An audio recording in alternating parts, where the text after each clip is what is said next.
Hello, I'm Sky Matsuhashi, founder of SmartPokerStudy.com, the place for poker players who are always striving to be better today than they were yesterday.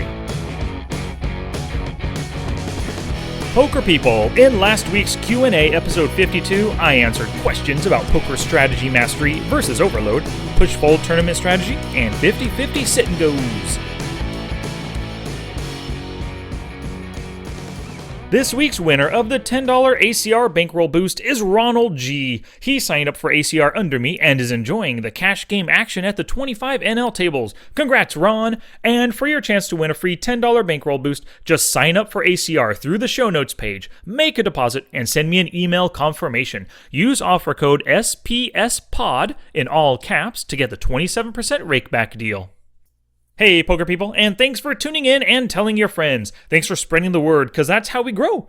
Anywho, we'll jump right to it. Today's episode is my second interview with Alex Fitzgerald. So nice we had to have him twice. Wow, I'm a poet, and I didn't think I was one. He's a longtime MTT pro and coach, and he always drops dem knowledge bombs, those podcast knowledge bombs, so get ready. You can find links to everything that Alex talks about in this episode's show notes at smartpokerstudy.com/pod53. Without further ado, here's the interview with Alex Fitzgerald.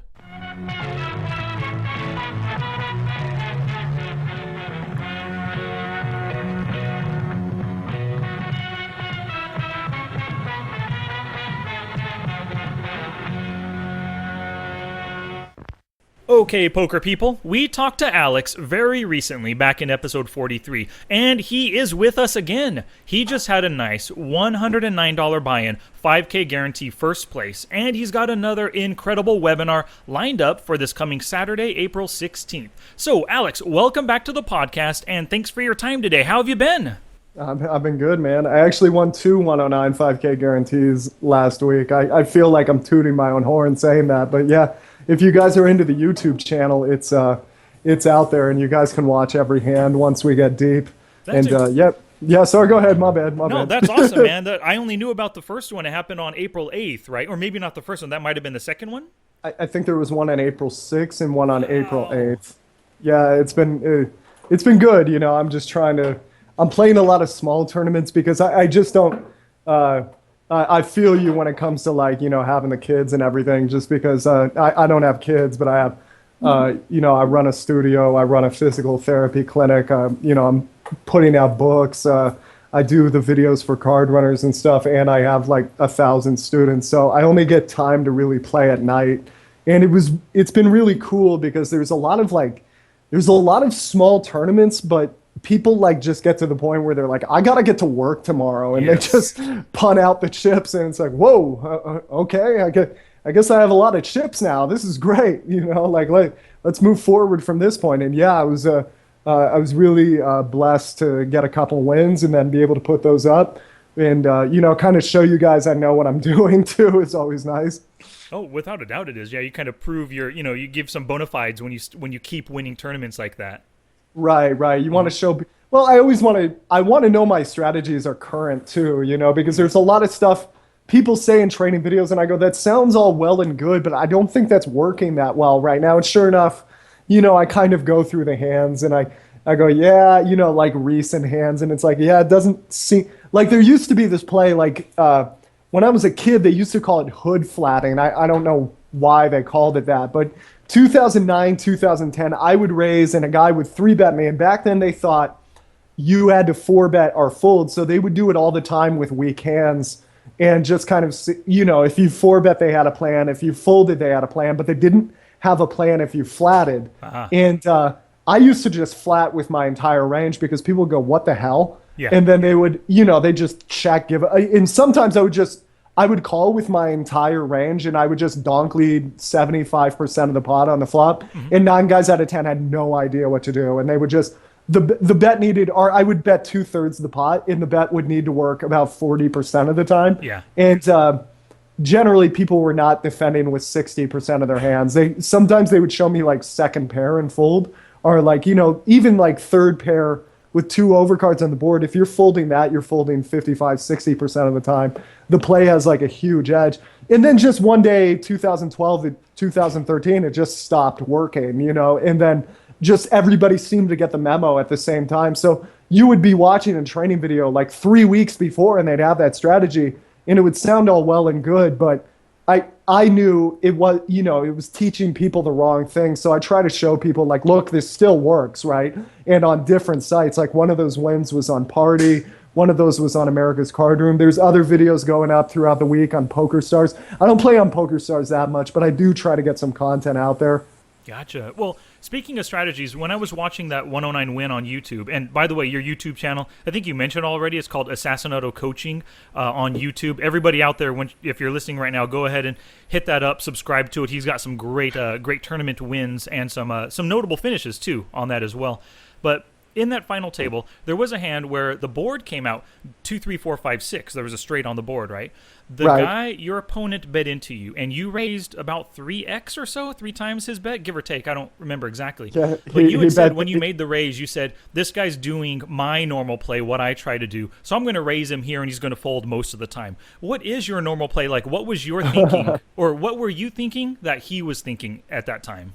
That's a great question. Sorry, guys. Sometimes my explanations leave something to be desired when it's. I think that one I was at the end of like a 65-hour week or something like that. So, in my head it made sense, but I think I really briefly said something, but I didn't say it enough. It's when the board comes something where there's going to be a chop, 9 times out of 10, an aggressive player will decide to leave that board and try to take it down, right? So there's a bunch of different variations you can use to like trick people here. So if the guy's trying to get you off of a chop, you think he's betting and, you know, 90% of the time he doesn't have the 7 there, and you think he'll fold to a raise.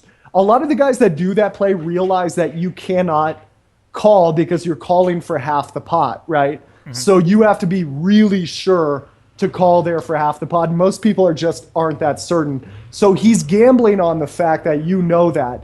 If he's gambling on the fact you know that, it stands to reason that if he is raised, and you can't raise like 2x, right? You can't, I guess you could do that, but a lot of them end up just going, sigh, I call. But like, if you raise like the size of the pot, they know that they cannot call because they're calling for half the pot. So you can kind of reverse it on them.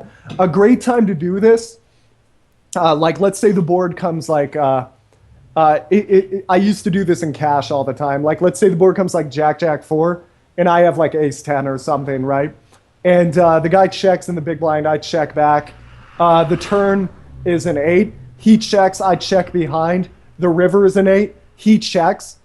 A lot of times what I'll do is like a lot of people have a pretty big give up range here. Like they have a lot of small pairs that they're really trying to get to showdown. I mean, not trying to get to showdown. They just gave up with like 2s, 3s, 5s, 6s, whatever got counterfeited, right? Mm-hmm. And they also have aces which are trying.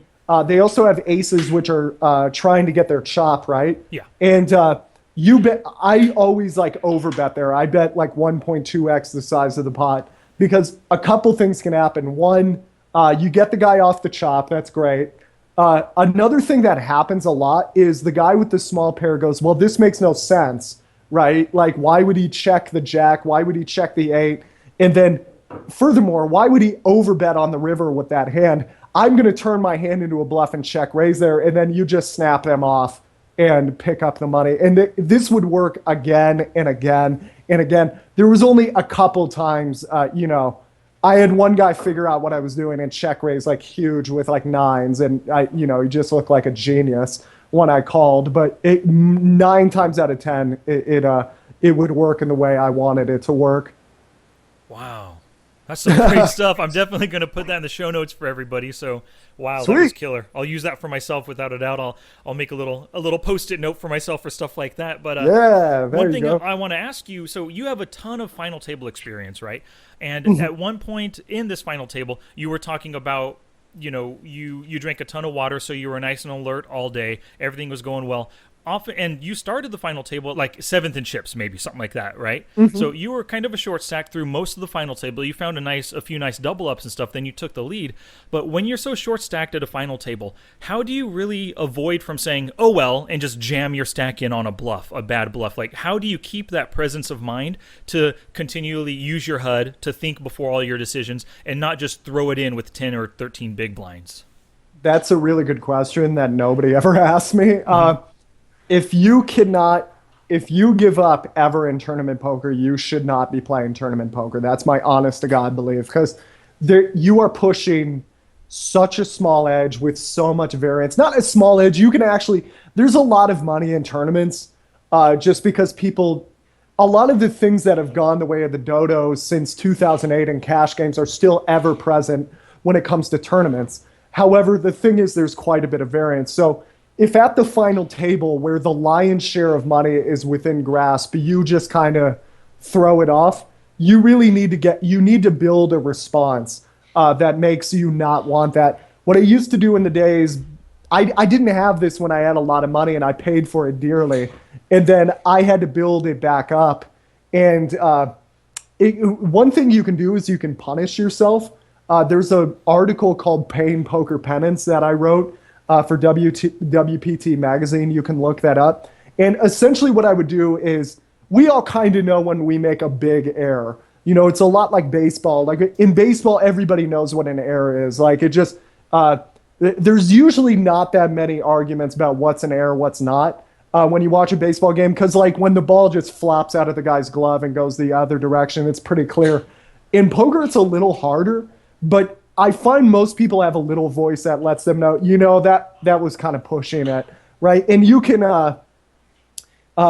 prove, there's so many programs out, because like back in 2006 when I started playing, you know, fresh out of high school, you would just bust the tournament and there was no Card Runners EV, there was no Flopzilla, there was none of this stuff, right? And you couldn't really prove what you were doing. So, you know, everybody on Earth would have something to say on the forums, and you couldn't really say anything back. That's not the case these days. You can run things through ICMizer, Card Runners EV, Flopzilla, Poker Snowy. There's a lot of this stuff.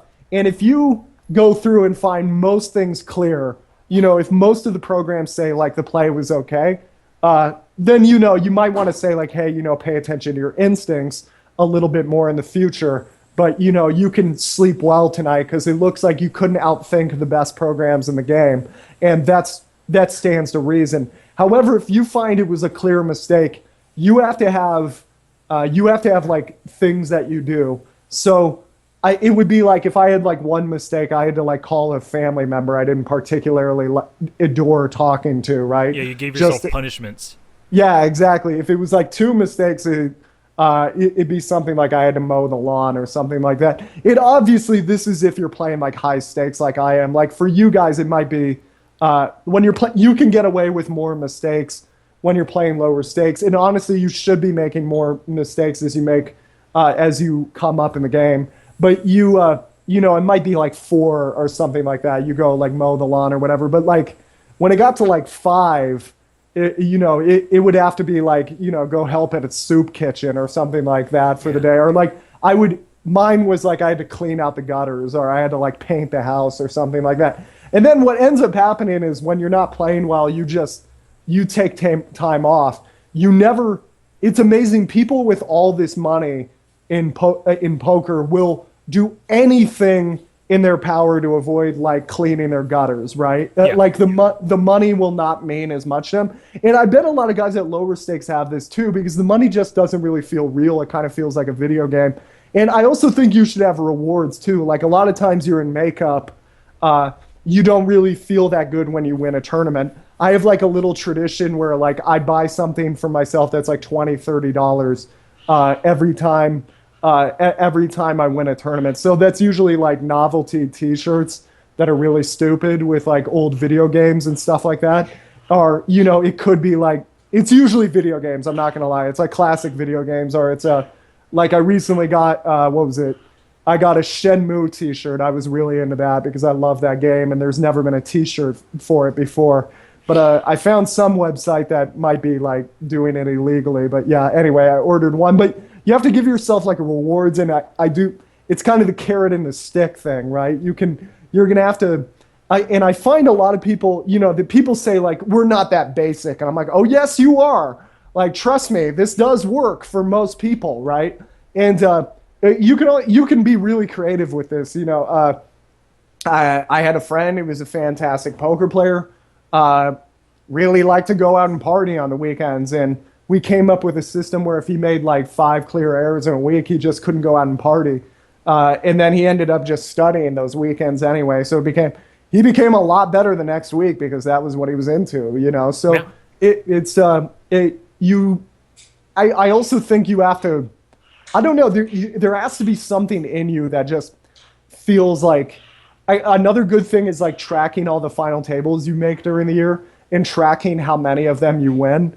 Last year, I think I won something like, it was like 23.7% of my final tables, which I was really happy with because, all things being equal, if you come into a 9-handed final table, you should be winning about 11% of the time. This was twice that. Yeah. And just racking up wins. And it's really cool now with YouTube. You could, if you guys want to, you can just record them and put it up on YouTube, and then it's like, it's there forever, and you can you can share it with people. Mm-hmm. It's cool. You can it's amazing to me what you can do with blogs now. You can put the video up in the blog and like talk about it, write a little bit about it, and then it's like documented forever. And it's like you're creating a body of work, like hundreds. If I could go back and have the tools you guys have now and watch my final tables on YouTube, like I can't imagine what that would be like, how cool that would be, And then for people being able to do that when they look back on your career, you want to show them excellence. You don't want to show them, like, yeah, I showed up, I'm a grinder,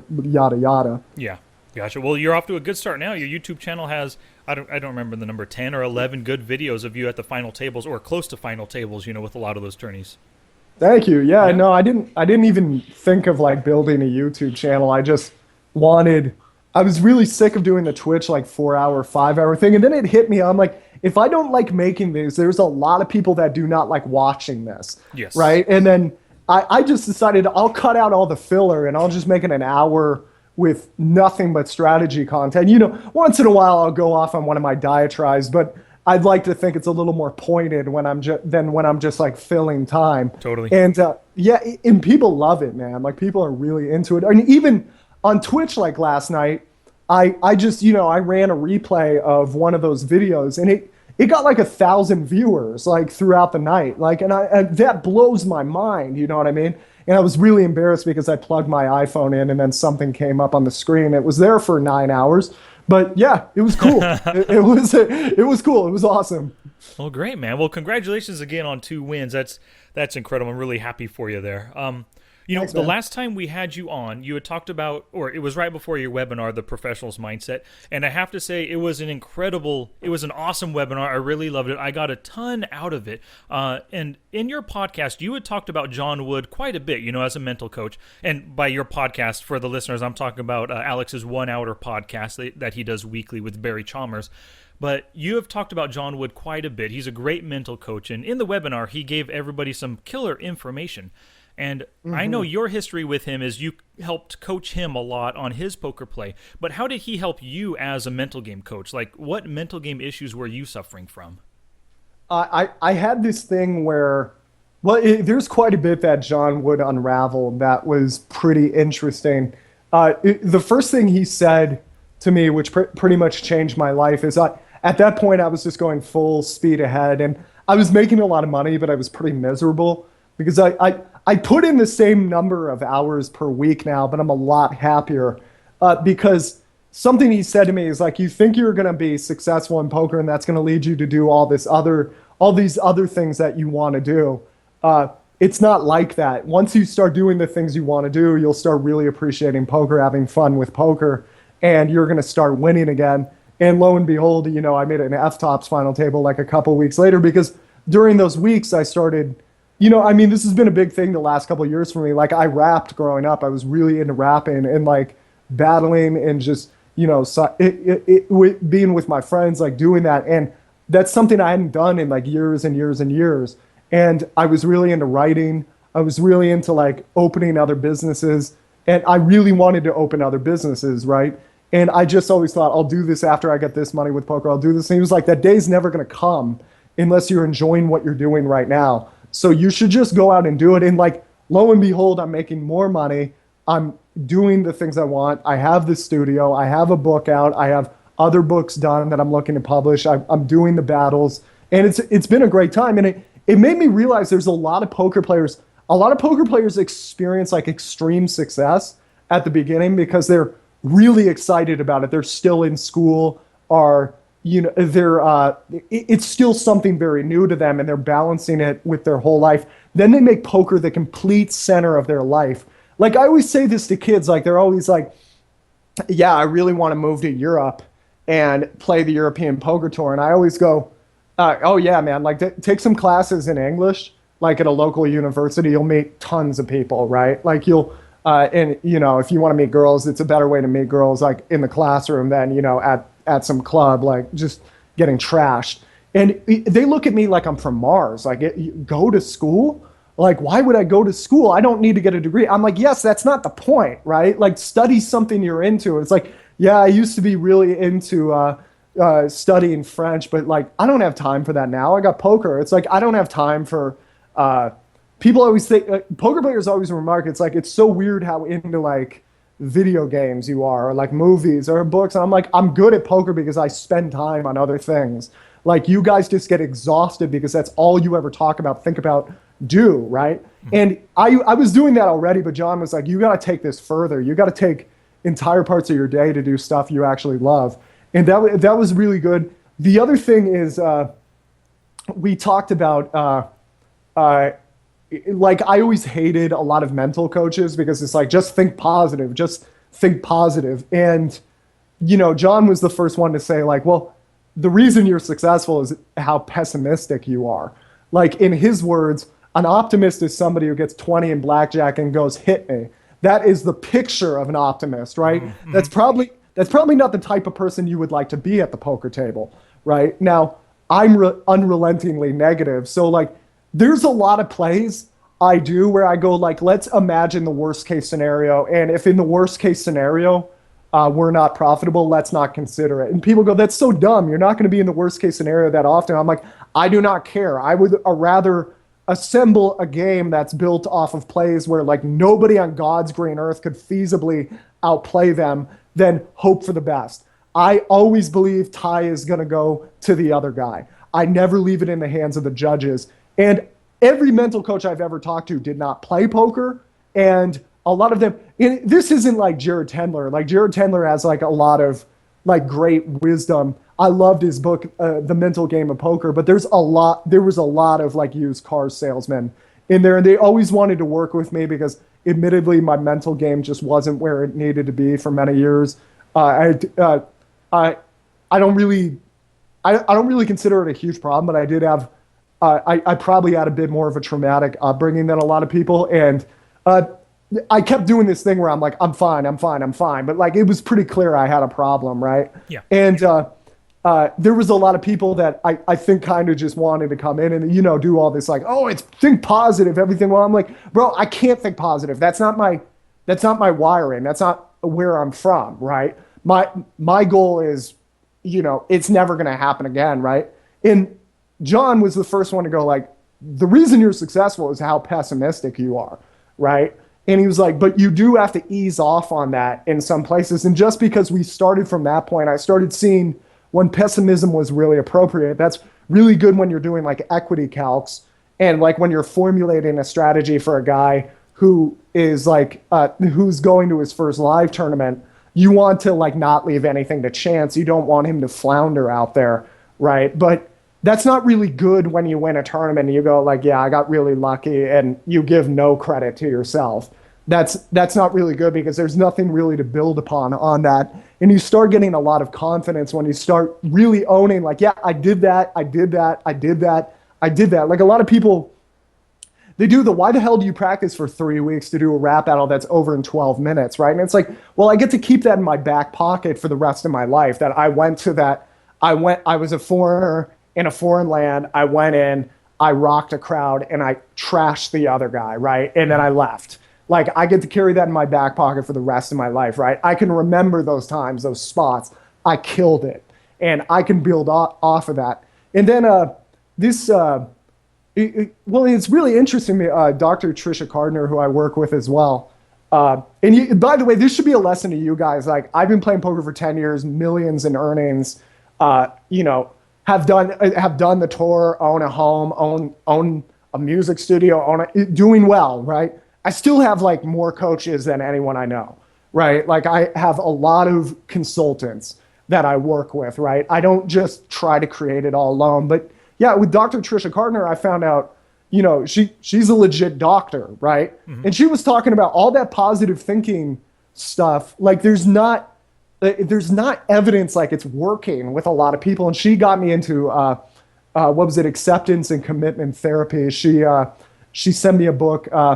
Or she didn't send it. She recommended it to me, and I bought it. And you should read her books as well. They're incredible. But it's called The Happiness Trap. That's what it's called.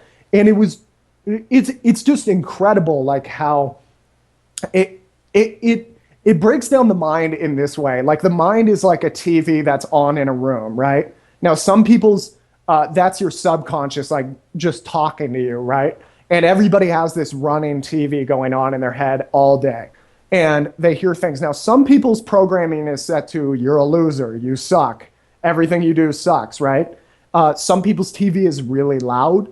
Some people's TV is really narcissistic, which is, you're the best at everything, don't ever listen to anyone. And, for some people, that noise in that room is pretty low, and they can ignore it throughout the whole day, and they're fairly normal. Some people can hear nothing else but the TV, and they're mentally disturbed, right? These are the people that need help. When we do drugs, we turn the TV off, but it comes back much louder once you turn it off, right?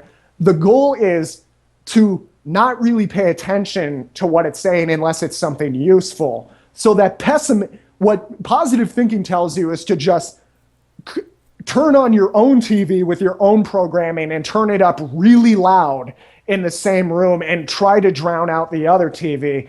And somehow in this cacophony, or however you pronounce it, you're supposed to live. You're supposed to live with this tumultuous noise going on around you. That doesn't work. What you're trying to do is pay less attention. Maybe medically, I have to take medication. My medication turns down the TV quite a bit. It's still there, and I need it there because sometimes that pessimism has a really good point, right? Like, if you're Navy SEALs are incredible pessimists, right? Because they need to look at a plan and go, this is wrong, this is going to get a guy killed, right? They can't turn off that noise, right? That's why if you talk to a lot of Navy SEALs, I love them because we walk into a bar, it's like, what do you want, man? I'll get you anything. Water, right? It's like, they're never going to turn off that noise ever, right? Because they're trained not to do it, right? Yeah. And, but you do have to pay attention to it to a point because it might say something really useful, right? But you have to come up with strategies for if we were reading a newspaper and the story was very distressing, we just put the newspaper down. We can't do that with our mind. So we have to come up with strategies to kind of, I forget the medical term they're doing. It's not dissolve. It's not dissolve. It's not dissuade, but it's essentially just finding a way to like disconnect. And they have a bunch of strategies that sound ridiculous that are. This is more effective to me than anything. It was like, imagine what your mind just told you that was very disturbing, and imagine it in like the most hilarious movie character you've ever heard saying it, right? So for me, that's the British King from Monty Python and the Holy Grail. Every time I see that movie, I crack up at what he says, right? Mm-hmm. So whenever I hear, you're a loser, in his like really funny British accent, I start chuckling in the middle of the street, and then everything's fine, right? Yeah. But if it's just in my, and I don't think that often, but like everybody has those negative thoughts, right?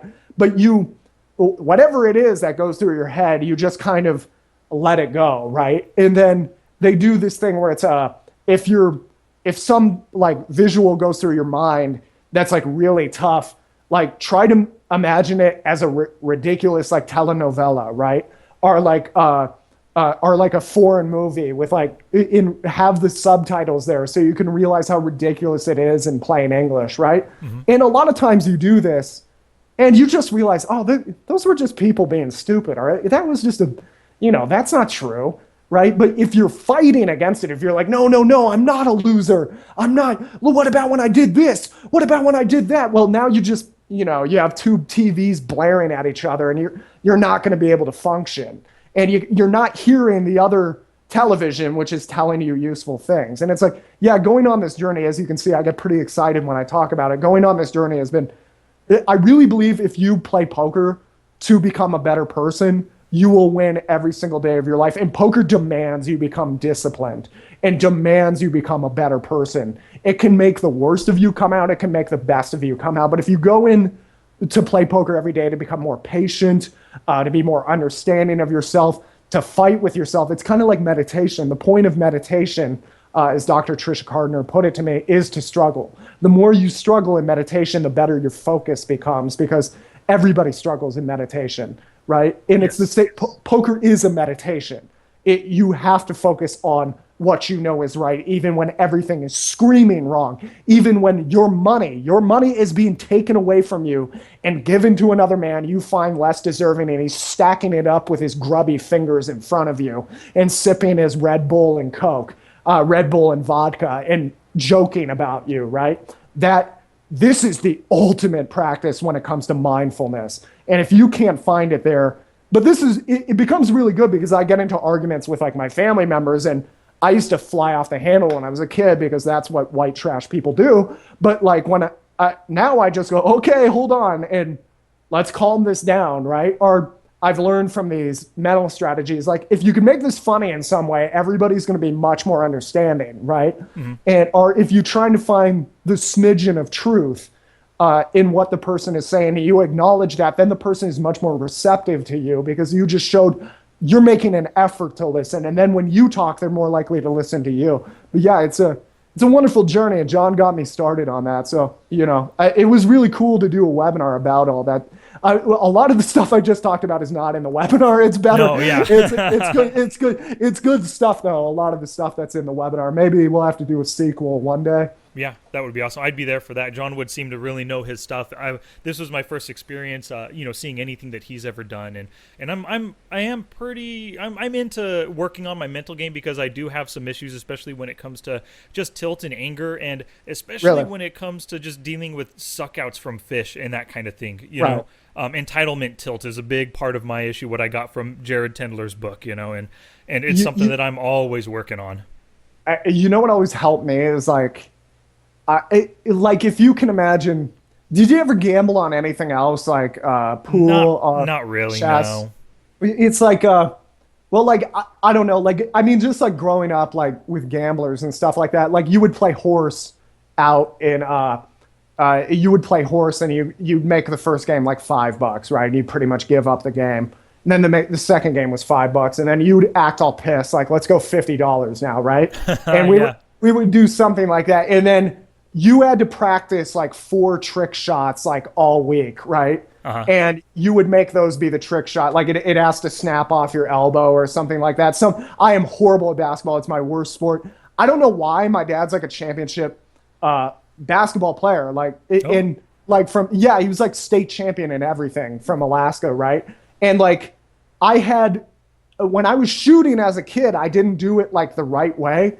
And he was like, yeah, whatever, right? And we played with this backboard that essentially you could send a missile at it and it would still grab it and dump it into the hoop. So just everything I did was a bank shot that was irregularly thrown. So I could kick everybody's ass on my block. Now, I'm horrible though, right? But like, if you can imagine hustling someone, right? Or go to a pool hall. Just go to a pool hall, and if you like a beer, drink a beer, and just watch if you can find a hustler, watch him work, right? And look how exhausting it is, right? Because everybody knows the game. Everybody knows what's coming. You can go to Central Park in New York and watch them play chess and watch them hustle each other and then have to demand the money from each other. And then in poker to me seemed like the greatest hustle in the world because the money going to your competition is programmed in. You don't have a choice. It's going to go to them at some point or another, right? And you don't have to put in all the work to figure out like, when am I going to give a game away, right? How am I going to keep people into it? It's built into No Limit Hold'em. It's fine. And when you do win, there's no question that you're going to get paid. I used to like hustle people and pay all bets, and I would beat them when I finally, up the bet, and they wouldn't pay me, right? Oh, yeah. I'd have to like go around and I had to harass everybody at my high school like constantly, right? And I was like, I'm going to call you, it was the Mormon kids. Like, I'm going to call your parents and tell them you were gambling with me. And I know there's going to be a check. There's going to be a check tomorrow morning. It's like, wham, there they go. $20 the next day. Okay, thank you. Yeah. Right? Like, but this is the problem. You don't come from like a hustling background, right? You come from like education, I can tell, right? Yes. Yeah, so this is really tough. Education also does a really bad job of putting entitlement in kids, right? It's like, in not saying, you said you're entitled. I don't get the idea you're an entitled person given to your work ethic, but there is everybody has a little bit of entitlement tilt, and I had a lot of it when I was younger. But if you have to hustle, try to think of like, it's good to expose yourself to people who really have to hustle for their money, and then you'll come back to poker and go, you know what, this is all right. Yeah. It'll be okay. It'll be all right. Gotcha. Yeah, I need to do that quite a bit more. It's just something, it's always a work in progress. I know that my entitlement tilt used to be like if it was scored at like a level 10, it's now a 4, so it comes back occasionally and not as bad, but it's still something I deal with all the time, Every day, man. It's part of, it is a meditation. Meditation is so hard because the human mind's not built for that. There's a great book called Your Money and Your Brain. It's about neuroeconomics. I think you'd find it really fascinating. Okay. It's actually good you still have that response, because what they're finding with a lot of people, there's a lot of people like Dusty Schmidt, like did CAT scans of his mind, and they were like, yeah, you look like you've been playing American football for 20 years, right? His mind was because a certain chemical gets released in your mind when you anticipate a financial reward, and when it's really interesting, it causes literal brain damage. Oh. If you anticipate a financial reward and then something is taken away from you. Because think about that. That's something that had to be built into our minds, because if we were anticipating the hunt was going to go well, and then somebody like nabbed, a saber-toothed tiger, like grabbed off our leg, that there should be a pretty strong stress response, because that's going to get you to like run, work harder next time, or exactly survive. But that doesn't really help us when we're drinking our triple frappuccinos in our cubicles, right? It just doesn't work. And then you have to kind of find a way to override that. And I think I just hated being miserable all the time, and I was humbled quite a bit in poker, so I started making jokes all the time when I lost, I kept like a checklist of like overriding things. There's an article I wrote called Unconventional Tips for Tilt Control. And it was like, one of the things I do is it's just a list of things. You can make like an appreciation list, or to me, it was a reality check, right? Which was, 1% of the world makes $33,000 or more per year. So remember right now, and it was like more than 0.1% of the world makes $80,000 or more a year. So remember, right now you're a 0.1%er whining, right? And then I think it's really good to like, if you can, like I went to the Philippines and I went to the ghettos there, right? Like I just wanted to walk through and see it, right? And when you see like people living like 20 to a room, and like they're like shacks, and then they're stacked on top of each other. So they're the most dangerous like shanty towns you can imagine, right? Mm-hmm. If the wind blows wrong, like 100 people are going to die. And you see these people living off of literally dollars a day, having fun, playing basketball, and they're like hardly regulated hoop, right? Like it's a milk crate that somebody cut out the bottom of, right? Yeah. And you see like how much fun they have just like dancing to songs on the radio, as cheesy as that sounds. But like literally nobody can afford like a Walkman. Like there was one kid with a Walkman and everybody was checking it out, right? Like, holy crap, take a look at this, right? If you put yourself in that and you try to, remind yourself of that, like when you come back to poker, it's like, yeah, this is okay. Like I think this is why like charity work is like really important, like helping out in some way. I'm not too public about the charities I work with because I think I think people would have their own judgments about it. But like, just being like, they send you like update letters and stuff like that. And they have the stories of like, this money you would just piss away when you were younger, help this person get out of this country and blah, blah, blah. And I think I'll be all right. Like, I'll live, and like, you just keep those letters next to your computer, like your, kind of like your grounding list. And then it ends up, usually most people I've had do this stuff. The other thing you can do is write yourself like a mission statement, right? Or try to fire yourself up, right? Like, do you really want to go back to working 9 to 5? Do you? Because if you're pouting right now, you don't belong to be here, right? And then it's like, and then you read something like that, and it's like, all right, let's do it, right? That overrides what's probably neurochemically like ruining some poker players. So I think it's really good to have those kind of things going on. Without a doubt, I agree with you there. There's some good ideas. A mission statement, I really like that idea. So speaking of this, that past webinar, the Professional's Mindset, you have another one coming up this coming Saturday, and I found out about it because I'm a subscriber to your newsletter. I went to pokerheadrush.com and filled out the sidebar there. So thank you very much for that, and for all the listeners, make sure you go to pokerheadrush.com. Sign up for Alex's newsletter, because not only does he tell you about new webinars and whatnot, he also every week, sometimes multiple times a week, he'll send out killer articles with great strategy and just great poker information. So thank you very much for putting all that together every week, Alex. Oh, you're welcome, man. Thank you for tuning into it. And there's also free, like, that if you guys want to get all the free stuff I put out in the week, like last week I put out, I think it was like 4 videos, a podcast, an article, and stuff like that. You can literally get, if you want to study 1 day a week, I will prepare the materials for you. And it's all stuff that's like really relevant going on right now. You just subscribe to the newsletter and you'll get, it'll be like, here's the 4 videos of the week. Here's here's how I'm winning at final tables this week. Maybe it changed from last week. Check these out. And I really appreciate you signing up and everybody else, man. I appreciate that. Great. Awesome. Well, this upcoming webinar is called Master Poker with Only 1 Hour a Day, and that really is a super intriguing title. The title alone is gonna, it's definitely getting me to sign up for it. But why should we sign up for this webinar? What do you got going on this Saturday? Sure.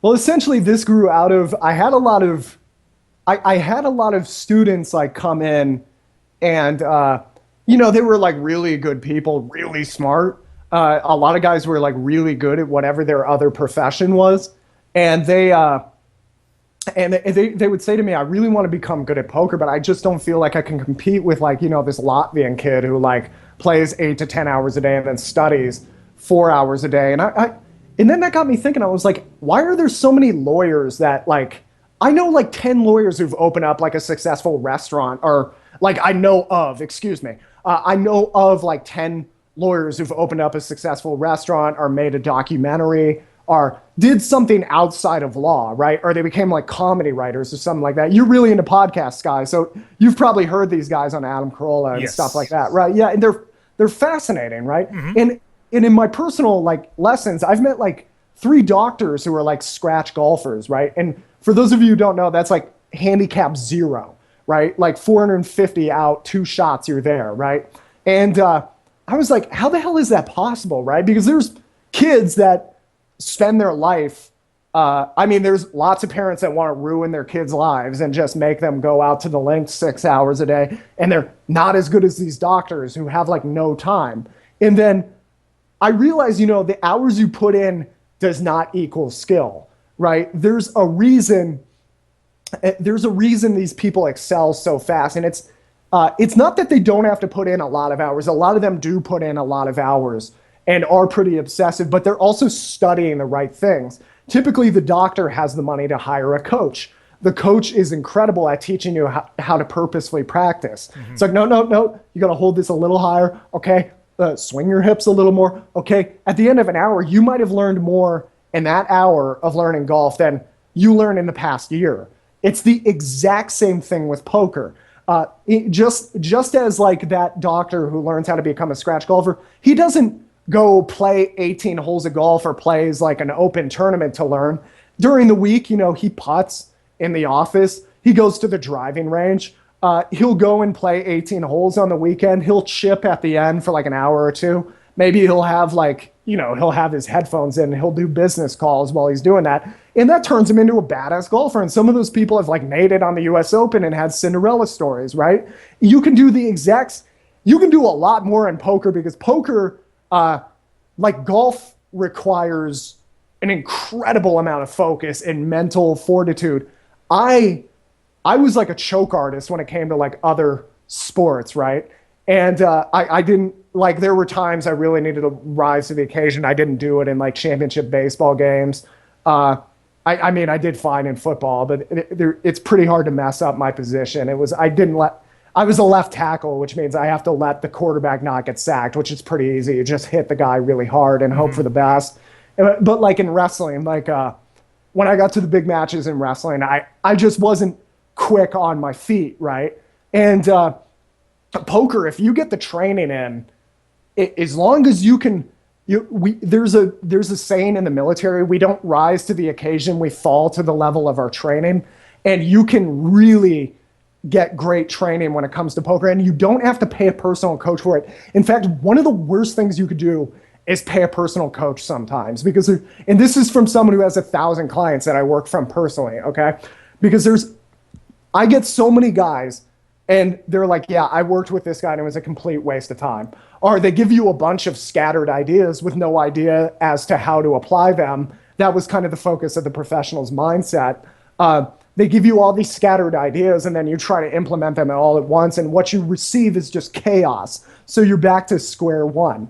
What we're doing with this webinar is, this is the stuff that you can, if you focus on this stuff an hour a day, I promise you in 3 months, you will have increased your win rate by 20 to 50%. There is nobody I have ever given these materials to who has failed to do that, right? And there might have been, I think there was one, but you always find an extenuating circumstances. Like, what do you mean I can't smoke weed while I play? And, stuff like that. Yeah. But like, we're going to answer the questions like, what are the most important card runners EV calculations we should do or see? Why would you do hundreds of these if I can simply tell you which ones give you the real information? What you can learn from the newest poker tools? What have been like the newest, craziest findings the last year? We talked about one of them in the last podcast, just about the power of stop and goes.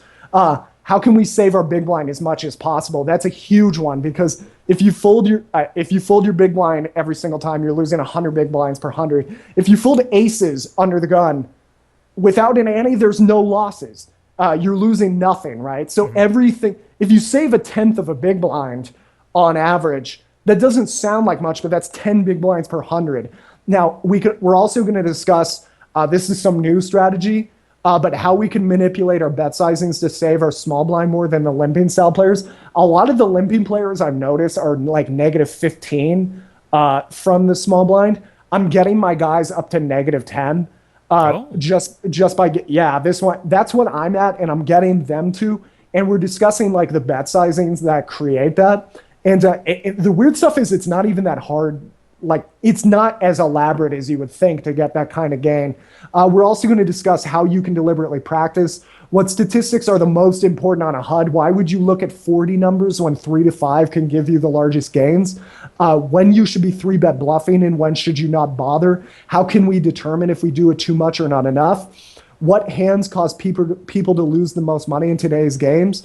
What are the specific hands you're losing with right now? How do we play the river correctly, spot our most consistent leaks there and correct it quickly? How do we play the turn correctly to avoid some of the most expensive no-limit hold'em errors? How do we start double barreling and triple barreling more to make more money without losing control?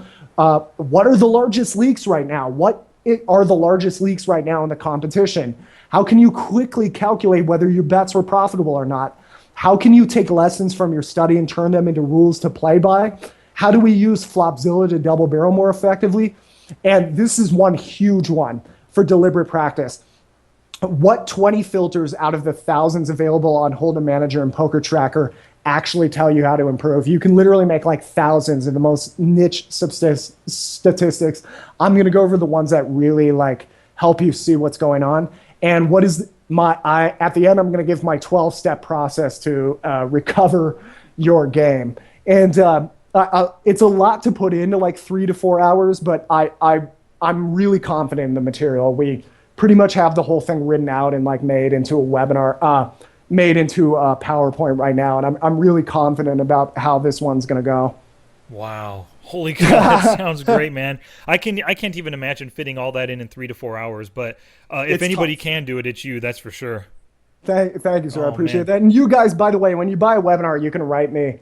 I've found a way to fit in some more time to respond to emails. So when you guys like sign up for a webinar, you can, if there's something, don't send me like a dissertation on the game of poker and be like, hey, could you read this and get back to me? Chances are I'm going to have a hard time fitting that in. But if you do, like go, hey, I didn't quite get this, or I was looking for this and maybe I missed it, I can send you, like we did that with the last one. Somebody was, there was something that came up in the webinar and I couldn't show it. That it just wasn't working. And then we sent a follow-up email to everybody to be like, okay, look at this.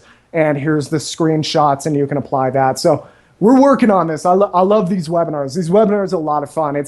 I'm a big fan of like effectiveness. And I don't want to teach the same things one-on-one to, like 30, 50 people and use 30 to 50 hours. I'd rather expand what I could teach you guys and teach you all at the same time. And then, save myself 46 hours. And I kind of get obsessed with like, how much can I put in this? And yeah, it was quite a bit for this one. Yeah. Absolutely. Is there a web page that the listeners can go to get more information on the webinar and to sign up for it? Yes, sir. Go to pokerheadrush.com and it should be under the strategy section. And also, you can write me at assassinatocoaching@gmail.com with any questions you have. And also, if you just want the information on the webinar, I'll go ahead and send it to you. And we do have some deals on this one. Like you guys were a big fan of the freebies, you guys at the Smart Poker Study podcast. So I decided to reload with that. So you get 30% off for newsletter subscribers. All you have to do, pro tip, to be a newsletter subscriber, it takes literally like 10 seconds. And you'll get 30% off instead of it being, it's more than 30% off, it's 33. Instead of it being $149.99, it'll be $99.99.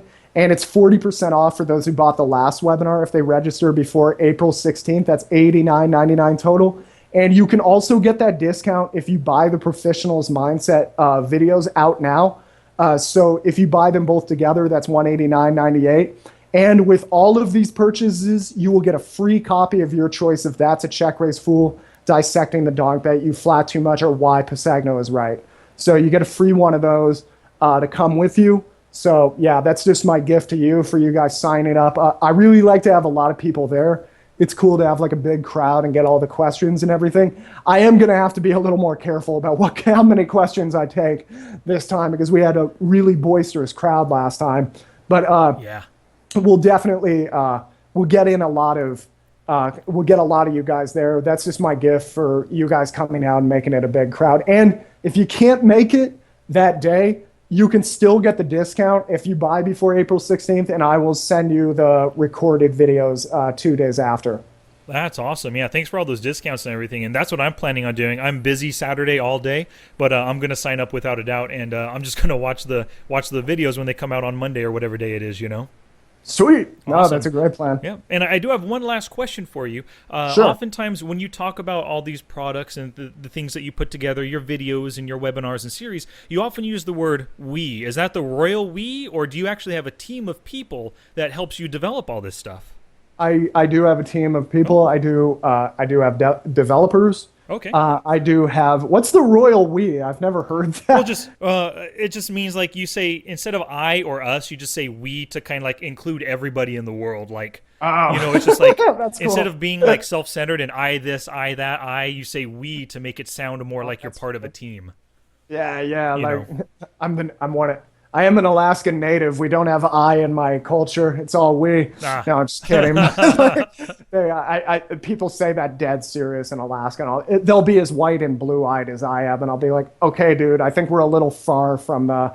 Yeah. I think we're a little far from that now, but anyway. No, we have. I do have a developer for this one. There's a business manager. There is John was the consultant. We have different consultants for different projects. Why Ape Styles was right, obviously, was Ape Styles. With the last one, it was John Wood. He did a lot of the work for that. He brought in a lot of the studies. And excuse me. But yeah, we do have a team. And then I include like my personal assistant here because if I had to like keep track of all the things he keeps track of, I'd never have time to do webinars. So yeah, there's a number of people. Yeah, I probably could do them on my own, and I'm probably in the future gonna do some on my own, just because.